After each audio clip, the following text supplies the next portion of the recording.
Hi everybody, we're back. Thank you so much for joining us for another season. I think it might be the fourth now, could be the fifth, of No Tippy Tappy Football, brought to you by Boyle Sports. We're so grateful that you keep listening and watching and engaging with our stuff so that we can be here for another season. Hey Sam.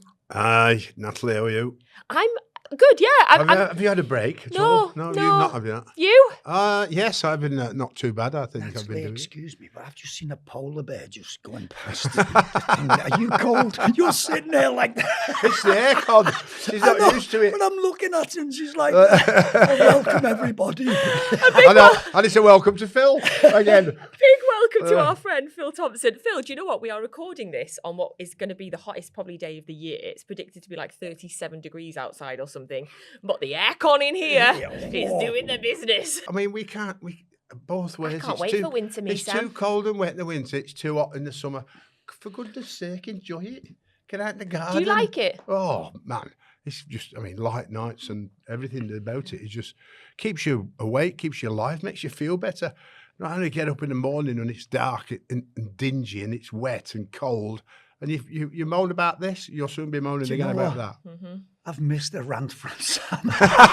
Since the last time I've missed it, you know what I mean? Can't help it.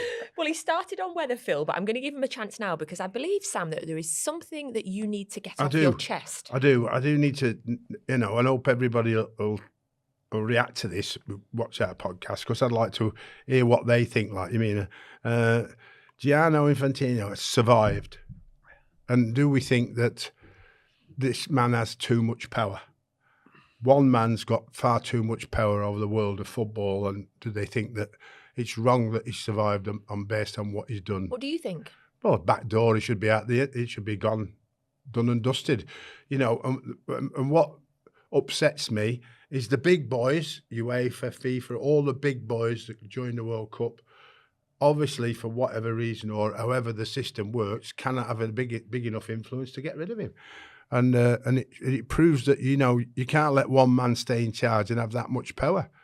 But it's going back to not as bad as what we used to have before. He's Blattermark too. Yeah, definitely. It is. Blattermark too. It is, I agree. The game, individually and sort of a hold on the group and think, it's all about me. And that's what he did at the World Cup with the American striker, was it Bellingham, is it? Yeah. And for that to be, the Trump getting involved and change, that can't happen. That's one person with, as you said, with too much power. It is wrong. The game is not about, it is the people's game. Yes. That's what it is. It's not UEFA's, it's not CONCACAF, it's not anything else. It's a people's game. And this man is going like Blatter, and he's thinking and running it for his own behest. And that is wrong. And honestly, I know it's your rant, and I didn't know where you were going with it. But you've got my full backing. Yeah. You've got my full backing. We've got a double rant. See, the end of the day is we are now faced with anything regarding the rule changes or football changes or whatever it is. He can eventually call in his mates and just override it, and that's a real. I thought we were past that.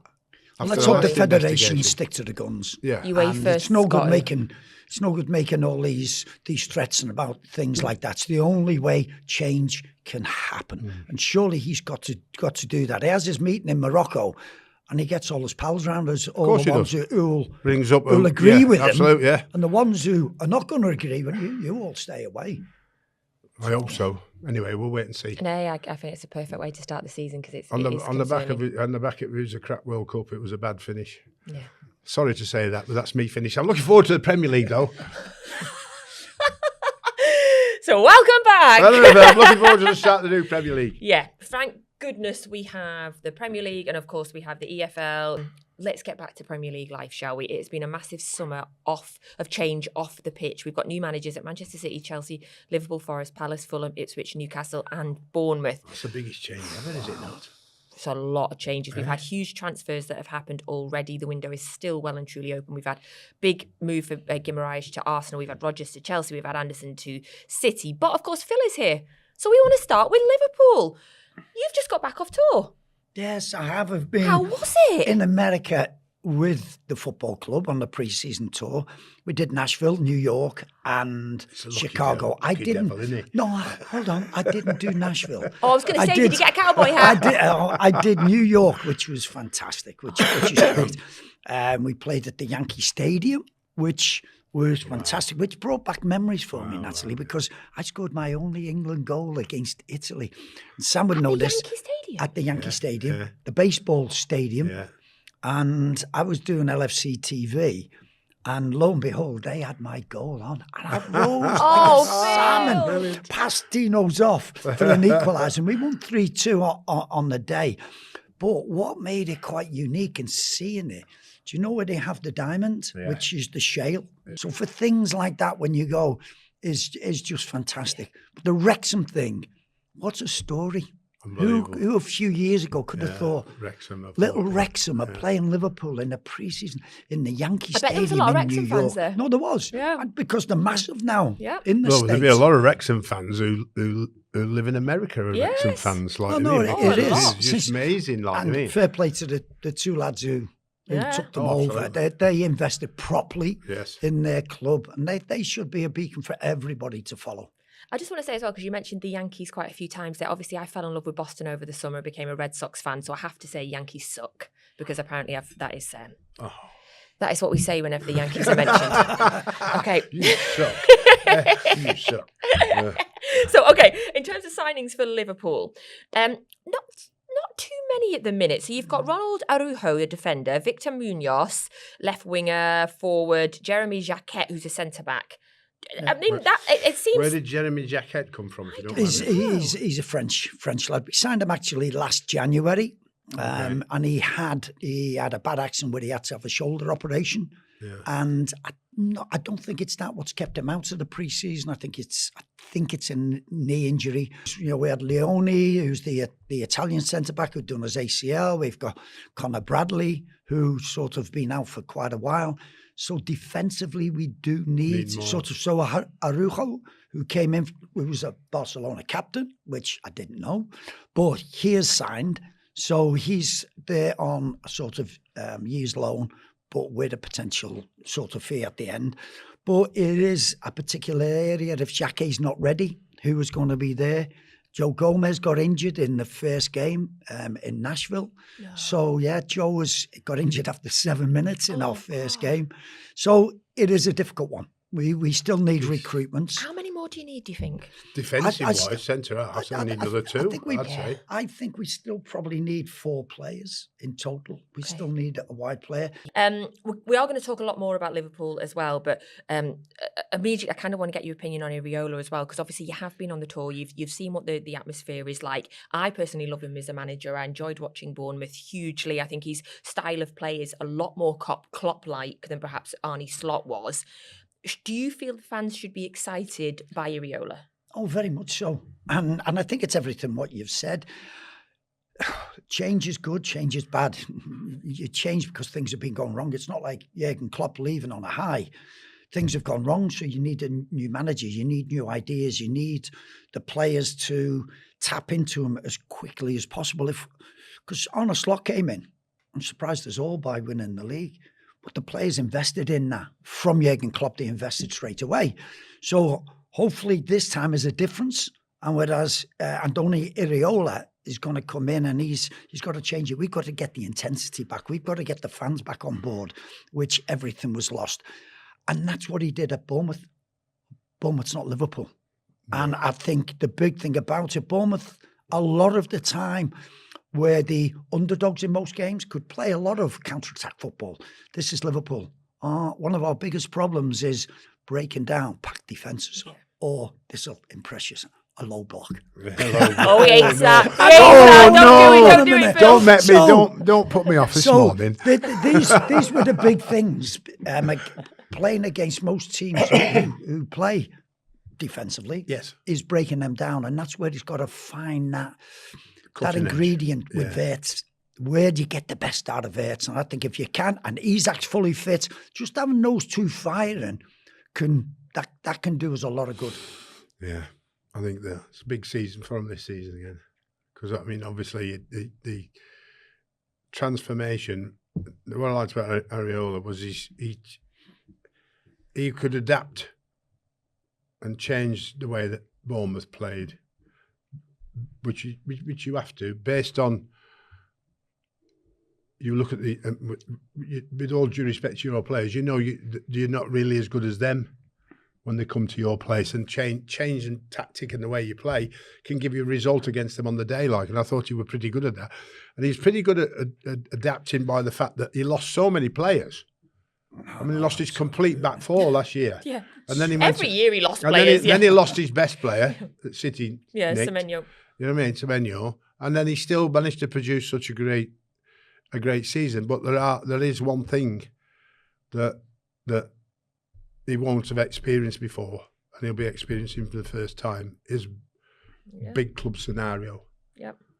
Scrutiny, eyes on him, questions, fan pressure, relentless, no matter what. So how he handles that determines on it. It won't matter how good he is tactically. It's how good he is at handling the rest. He's proven that tactically and the way he plays, he can handle that. But can he handle the scrutiny of Liverpool and the expectation? It is a big thing. It's a big thing. But I did have a long chat with him. In private? Robbie Fowler. No, Robbie Fowler and myself, we did. It was great because the club organised a big thing for the whole staff that were there. So, and we were there. Robbie and myself were talking to him. He's a very impressive man. Very impressive. Clever. His English is very good. And he knows what he wants. And you can see that passion in him. And I thought, it was quite a long time. And believe it or not, I didn't bore him. So it was. But how about Robbie? Robbie was good. So it was great, but it was fine because we were just sort of not sitting around, just standing there, chatting away, talking about football. And as I say, he was very impressive with everything that he does. And he realises the size of the task that he's going to be taking on at a club like Liverpool. He gets that. He's had a couple of managerial jobs. And, Bournemouth to come to the Premier League was big. But he handled the Premier League. I know it is the Bournemouth thing. So to transfer all that and still keep it at a club like Liverpool, and that expectation at Liverpool Football Club, I think he's going to do very, very well. I think it's a fascinating season. He's a free transfer. Yes. You pay a lot. You pay a lot of money normally for your manager at that level, and this guy just let himself run out of contract. How do you? No, well, his contract was done. How do you feel? He's only signed short-term contracts. Oh, has he? So he's only signed. He only wanted a 2-year contract. He did the same at Bournemouth. So he says it's not just that I'm not believing in myself. It's just that's what I've done. I give myself a way of, well, if I do really well in 2 years, give me another 2-year contract. It is a fascinating season for Liverpool, a fascinating season throughout the Premier League, absolutely. We're going to get more into Liverpool there. We've got lots more to talk about. But first, as always, a big thank you to Boyle Sports for supporting the podcast. And don't forget, new Boyle Sports customers can get a bet £10, get £40 in free bets offer, plus a 50% bet builder boost. That is for Newcastle versus Liverpool on Sunday. 18 plus, T's and C's apply. Please gamble responsibly. What an opening game of the Premier League for both of those two teams. Yikes. Okay, more Liverpool chat because there's so much been going on at Liverpool. I do think it's going to be a really fascinating season for them. So I read that Richard Hughes, the director of football, is leaving after the transfer window. There is rumours that Jeff Bezos, Amazon founder, is part of a consortium that wants to buy a minor share. There's also rumours that FSG are looking to complete a sale on the club. All of this off-the-pitch stuff, I know that fans get bored of talking about it, but it does seem really, really big as well. What are you making of it all? I don't think fans do. They love when your football club's in the news for whatever reasons. Yeah. I find it... I do find it quite... Jeff Bezos, who's not had any sports involvement, not even in the States now, is one, I think it's 30%. I don't think the FSG are looking to sell the club, but they've been very clever with the way they sell parts of it off. This is their model. Listen, I'm not FSG are here for the long term. It's a business, for goodness sake. They bought it for, what was it, 300 million, and now it's worth sort of, if these investments come, 6 billion quid. So it's not a bad sort of investment. But Jeff Bezos. Somebody, I was listening to Neil Atkinson from the Anfield Rap, and when they came on to him, and they said, "Well, what do you think?" And he went, "Why?" He said, "Why would Jeff Bezos get involved at Liverpool? For what reason?" He's not going to be coming every when he week doesn't, either, is he? When he He does, doesn't even when he, like the no, football. but when he doesn't need No, it, but don't it's need part of the Mattel family as well. Yeah, They're well, sort it's of just involved. My old pals Is that it then know fashionable him. at the minute to just... So, Well, the Invested Yanks in are buying football. no, it. it makes They're what buying you everything own that. a bigger price. Yeah. And they've been very good. Our owners have been very good, by the way. They've made a couple of mistakes. The European Super League thing, some ticket pricing they got wrong. They held their hands up and everything. But in general, you look at our ground now and what they've done, our training facilities, it is massively took the club forward. And it's their model, I suppose. They've got the rest of the transfer window as well, obviously, still to do some business. Last year, they spent a lot of money. Obviously, we know what happened with Isak. Wirtz looked like he was getting into it towards the end of the season. Yeah. Do you think that perhaps they're holding back spending money, not willing to invest the same levels of money as they did last year because of the way that it went? We still need, I still think we need 4, maybe 5 players in different positions. Defensively, certainly, maybe a midfield player, certainly a wide player, because you need 2 quality players for every position. So I still think there's work to be done to sort of to bring in the finance side of it.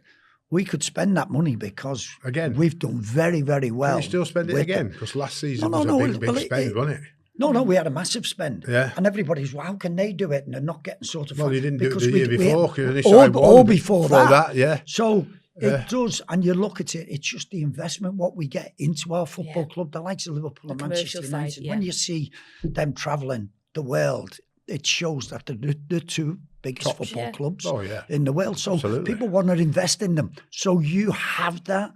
And I think it gives you a better buying power, even with the restrictions that you have. Well, they are linked with Bradley Barcola, which would be 120 million plus, Sam. So if they get him... Why is everybody now? Why is everybody now 100 million? I don't know. It's changed, Bonkers, hasn't it? isn't it? It's just bonkers how one goes and then you go, well, if he's worth that, well, he's got to be worth that. Another name that's come to... Are you surprised? We talk about Adam Wharton a lot on this podcast because Sam loves him. Are you surprised that perhaps not...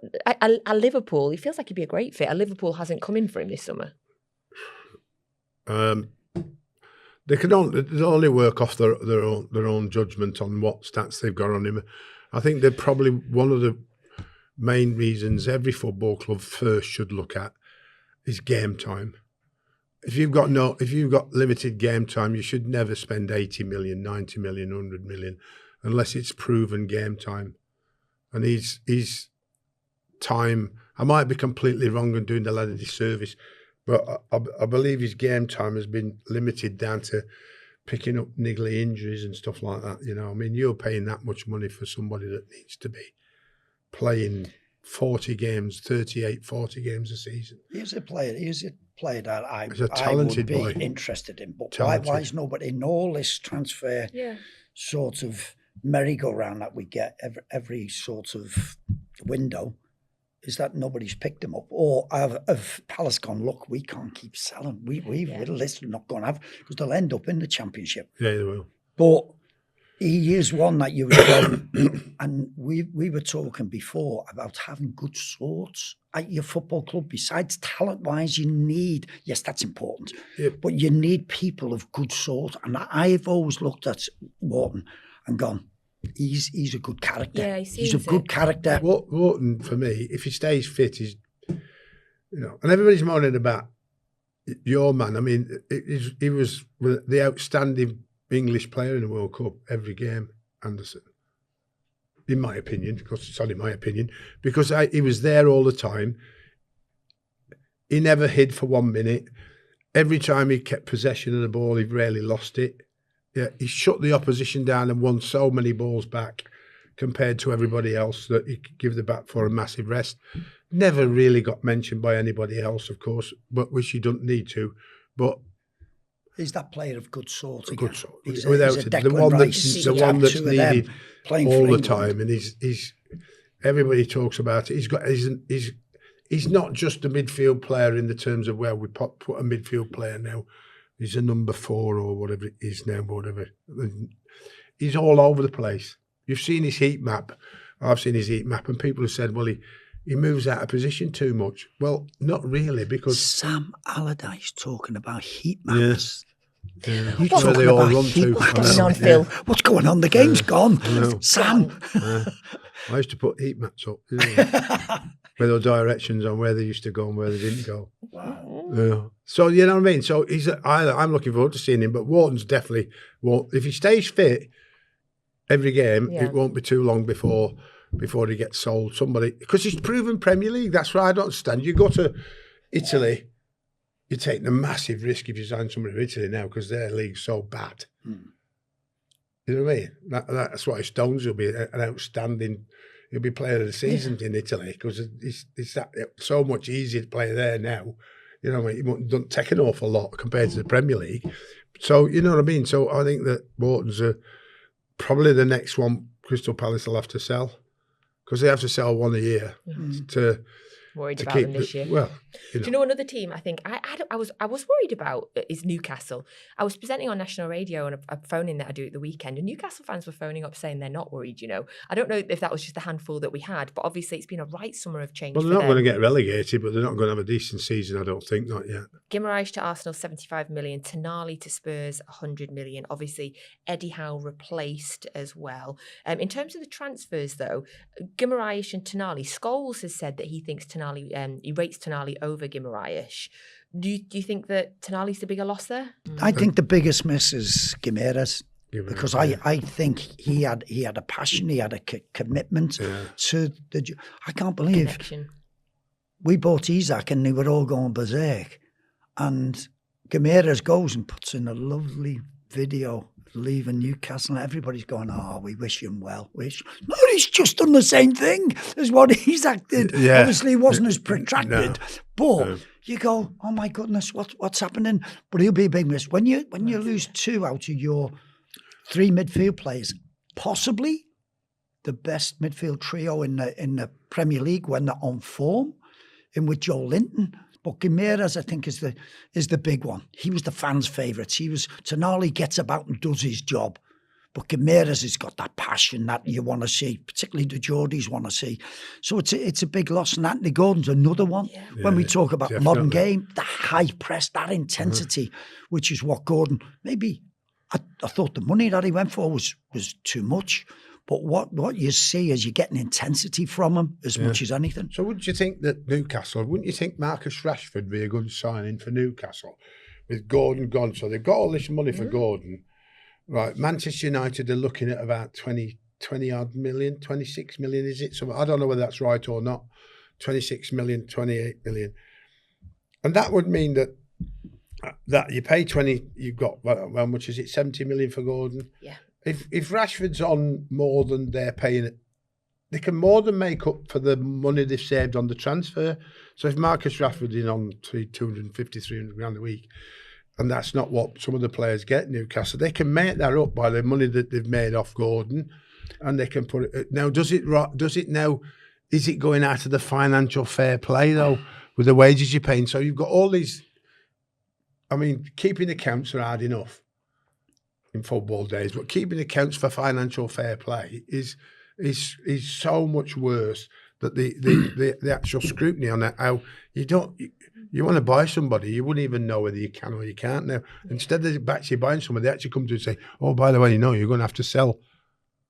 Marcus Rashford to Newcastle. That seems a good idea. You know what I mean? Have you done this job before, this management job? Yeah, I'm not sure I forgot how to do it now. But it is. No, but it's a good idea when you're talking about the finances. You know what I mean? It's obviously all in a package, whether it's in the salary. They could actually get him on loan. Even better. I mean, we got Everton.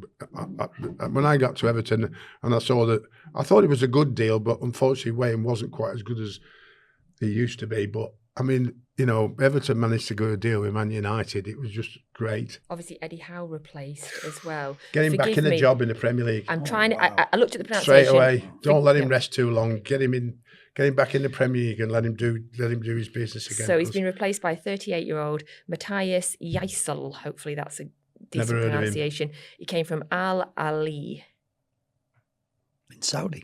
Yeah. So, yeah, but that's a Saudi influence for you, isn't it? Listen, Eddie Howe's been one of he's an era at Newcastle which should never be forgotten. Never. Honestly, as for what he did and his character, his charisma, the way he was, and you could say maybe he wasn't sort of as flamboyant as one of others. He was an absolute diamond at Newcastle. And for him sort of moving on from Newcastle, you would like to think somebody who does employ him is going to get an absolute gem. Definitely.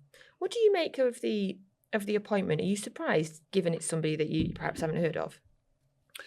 Well, it's the internal factor that the Saudis own the football club, and somebody's persuaded the owners to say that this lad who's working in Saudi now is good enough to go and work at Newcastle United. You know what I mean? And I often think that if you want to be a great coach and move up and you go to Saudi at this time in your career, what does that say about you? I'm going for the money, doesn't it? Where was he before? Red Bull Salzburg. Yeah, but we had the Red Bull Salzburg scenario at Leeds. Yeah. Because they had a share in Leeds, so we got the American coach. Yeah. Because they had a Salzburg had I say Jesse Marsh, is a that link right? with Jesse Marsh, yeah, and Jesse Marsh was doing great now, isn't he? But he was a disaster at Leeds. You know, when I listened to the lads what he was doing when I got there, I was thinking, oh dear, like, I mean, but, you know, he's survived and gone on, and good luck to him. But, I mean, if you're coming in the Premier League, it's a whole new world to cope with what you have to cope with and cope with the Newcastle fans. Good luck to him. In fairness, we can sit here and say, you know, where's he come from, whatever. I think everybody needs a break. Everybody, you know, they would look at something we were talking earlier on about sort of everything, stats and all this. Maybe they've looked at them. Obviously, they'll have known them because of the owners of Newcastle.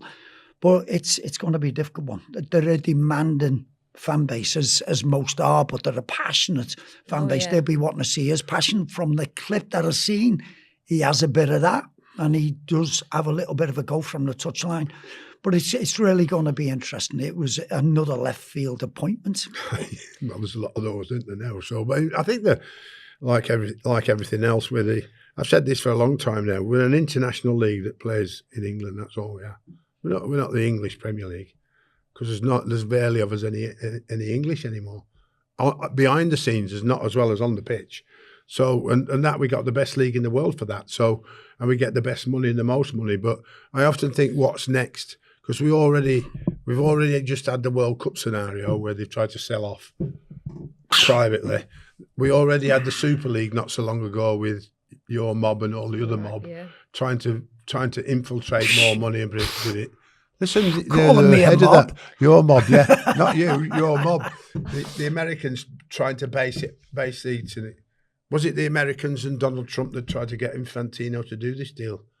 I'd like to find out whether he was behind it, because it seemed like they were very pally at the time, weren't they? There's a link. You know, but you sell anything off privately. If we haven't got enough, this is me ranting again. If we haven't got enough in this country by selling people off privately, water, gas, electricity, you name it, we've done it. And how we all benefit from it. Have we all benefited from it? Sam, there's no heating in here, by the way. I know, it's air conditioning. It's 35 outside, Phil. Come on. But football terms, prices will go up. Yeah. Again. Yeah. Have we not got enough money to stop pricing going up for fans? You know, there'll be a tremendous problem if fans said, all right, I'll just watch it on the telly at home. To finish up on Newcastle, they finished 13th last season. Obviously, with the player changes, the managerial change, do you think that they are going to finish higher or lower than 13th this year? Higher. Just mid-table for me. No, I think that. I think they'll finish in the top 10.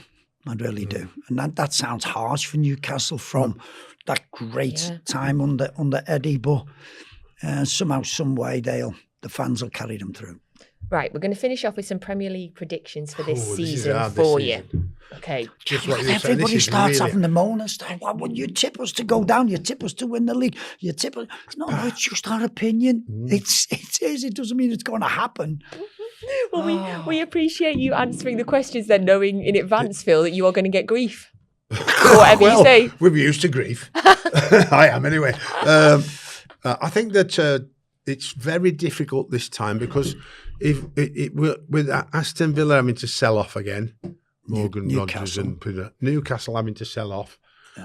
Yeah, you know what I mean. Will Sunderland do as well as did last season? With Europe, with second season. Europe, could that affect them? You know what I mean? It's like who's going to challenge? Now Tottenham have tried to go and challenge the top 4 boys. Yeah. So it is, Man United, are they going to be able to achieve what they did last season again? That looks difficult because they've not got a lot of money to spend anymore. And so the turnaround on, I think we can predict that who's going to be near the top. Well, we're going to do it now. Give us these. I'll tell you one come will go down first that I think, which is a certain. That's not my question yet. I know, we're gone. Sam. Okay, we're going to straight in with the tough one. Or it could be an easy one. Who wins the Premier League? Arsenal. Because they're settled. Man City. What? He's going to have a great first season. Otherwise, he'll be out. I was not expecting it to. No, I wasn't. It's flabbergasted. But I just think Arsenal because they're more settled. Which 3 teams get relegated? All the first. Oh. There's no doubt with the lack of spending power. Yeah. They need a complete new team nearly. They've all had a go, the 3 teams who are coming up. Yeah. I see that, and it's off because Sunderland, in fairness, booked a trend last year. Yeah. But I see they spent well, though, didn't they? 3 who come up. But there's other teams who've done what Sunderland did and mass sort of signings, and it never worked. But it worked for them last year. But I do think the 3 who come up. I hope not. I really would love one of them to stay up. I'm going to say Cov to stay up. I hope we're wrong, but I think that same. It's going to be. Sorry. I know, we're sorry. Who will be the surprise package in a good way? Surprise package for me. What, like Sunderland again? Yeah. No, surprise package for me will be Spurs. Okay. No. Why is that a surprise package? You'll be saying Spurs' big thing is that they've realised we cannot have this 2 years on the run. Mm-hmm. We've more than anything, they've got to get it back into the big 6 of what we'd always known, and I think that's got to be their priority. So for me, that might exactly, but that to me, I think Spurs need to get there. So I think they will be the surprise package. Okay. There's one team that I want to do really, really well again for 2 reasons, right? One, I manage the lad who's in control, Keith Andrews. Yeah. Nobody mentions how brilliant he was last year. Absolutely. We do. Unbelievable. We do. Yeah, I would say. And Brentford will still be a big surprise by they'll continue to manage to stay up and around there. Just probably more than Bournemouth, probably more than Fulham, probably more, but you know what I mean? Poor old Brentford don't get the and by the way, Brentford are doing all right. They never really get the credit they deserve. He did phenomenal. Keith Andrews taking over and doing what he did was absolutely unbelievable. And because of the club carries on the same way, and he's been a part of it, because their recruitment system is just as good as anybody else's. And I hope that continues, and I hope he starts getting the recognition this season and does as well, because nobody's mentioned his name for any job.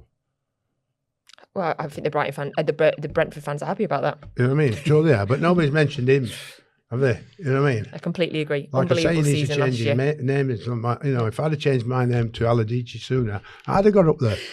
Do you know what? If there was a no Tippy Tappy football bingo card, Sam, you would have smacked off so many of them in this first episode.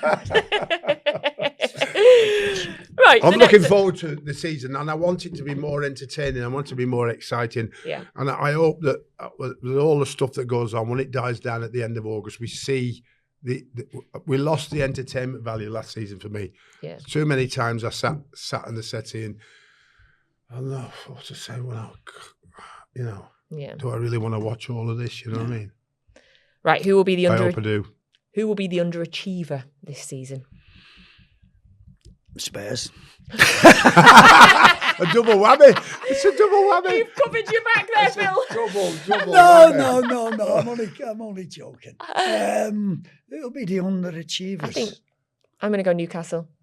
Yeah, I agree. I can't really disagree No. with that. They must be really nervous. And I know listening on the radio, they're still very much up for it. Yeah, That's what the Geordies do. But you do fear for them. We've said that we think they'll finish in the top 10. But that's with Won't be fingers enough crossed. for them. Yeah. Especially after what Eddie served them up over the years. Yeah. Like, you mean, it won't be enough. Who do you think? Who do I think will be Underachiever. underachievers? I think probably Tottenham after what they've spent. My worry for one is Villa. Selling Rodgers, selling Tielemans, who's the heart of it, didn't you? You just feel as though I know the young lad did very, very well in the Super Cup, but to rely upon a 17-year-old. But you just worry because Emery's a good manager, very good manager, and if they were just to have a wobble, and I think he's got a good grip on the football club, but even finances is not down to him, and you do worry a bit for the Villa. I'm worried about Man United still. Okay, good. As well, I know you say that, but I'm worried about Man United on the basis of everybody will be looking to see if he can keep it up, because I think he overachieved last year. And there's a massive downside to when you've overachieved by building expectation for the year after. Because he certainly cannot be out the top four by the end of next season now. Yeah. Okay, that moves us nicely on then to one bold prediction for the season. I'm thinking like a manager leaving, an unexpected player of the season, something like that. A bold prediction for the season. A bold one. That's a tough question, that, I think one of the new managers will be gone by Christmas. Yeah, the Newcastle one. Because talking about them, that's going to be a tough job, because you've got to tap into the Geordies' values, the way they do things, and if you don't, and I think that's why Eddie got them. They got Eddie, and I think that would be the big one. Final question for today, and I love this one, Phil. Ready for both of you? If a player had the chance of joining Manchester United or Liverpool on the exact same money, the exact same deal, who do they join? Phil looks like he's going to punch me. He only has to say one thing. No. He I'm can't say. thinking, oh my God. How can he say? Are you being serious? Can he answer that this question? moment? How can he answer that question without saying Liverpool, of course? Absolutely. God almighty. All day long. That's a silly question. That's All nearly day long. bad as some of my answers. In fairness, it's the two biggest clubs in the world. Yeah. And when that They game are. comes round again, They are. it's the biggest game on the planet. Yeah. And I think both teams in that, but at this moment, it'll be Liverpool. It's amazing that it's bigger than the local derby. There's nobody else. There's nobody else in the country have a bigger game than local derbies. Is there? Well, what are you going for? You've dodged it. I know I'm dodging it. Yeah. Come on, Sam. No, I'm dodging it. United or Liverpool? What's Liverpool? Yeah, you At go, the Phil. moment, Yeah. that's I think Today. You can unclench I your hope fists, Michael Phil. Carrick. No, I want Michael that's just the Carrick. cold. This is ice. This is ice in here. I want Michael Carrick to succeed, just to show everybody that you can be a failure and then turn into a massive success. Because he was a failure at Middlesbrough because he got sacked in it to two seasons. And probably most of the time when you get sacked, it's not always your fault. You know what I mean? But you're the man that carries the can. So he's very lucky by his past record with Man United as a player, and he took once again that he gets that opportunity. And what he's done is forced the Manchester United board to give him the job because of what he's done on and off the field. his now, results, and he's galvanised. Yeah, the dressing now he room. needs to be even stronger than he's ever been, because he is in that strong position because he's proven it, and he needs to manage the club, not coach it. Yeah. You know what I mean? Because there's only one person. Excuse me for getting his name, because I'm really crap at my age remembering names. Your big player at Chelsea this year, manager. Yeah, Alonso. Alonso goes in, and for the first time I've gone, I love you so much. I am the manager. And yeah, I thought about you. I want a manager's contract. I want to do it my way. Announced as manager. Absolutely top draw. I am the manager. We are back, and I thought that was a brilliant first episode. Phil, thank you very much. Thank you very much. I feel like we must own you about. We must owe you like 2 balls now. We keep saying we're going to get no Tippy Tappy balls for when people have a hat trick, and we never do. We're spending all our money on replacing the whiteboard. Thank you very much for joining us again. Don't forget, new Bowl Sports customers can get a bet £10, get £40 in free bets offer, plus a 25% bet builder boost for Arsenal v Coventry on Friday night. 18 plus T's and C's apply. Please gamble responsibly. We'll see you next week. Thanks for joining us.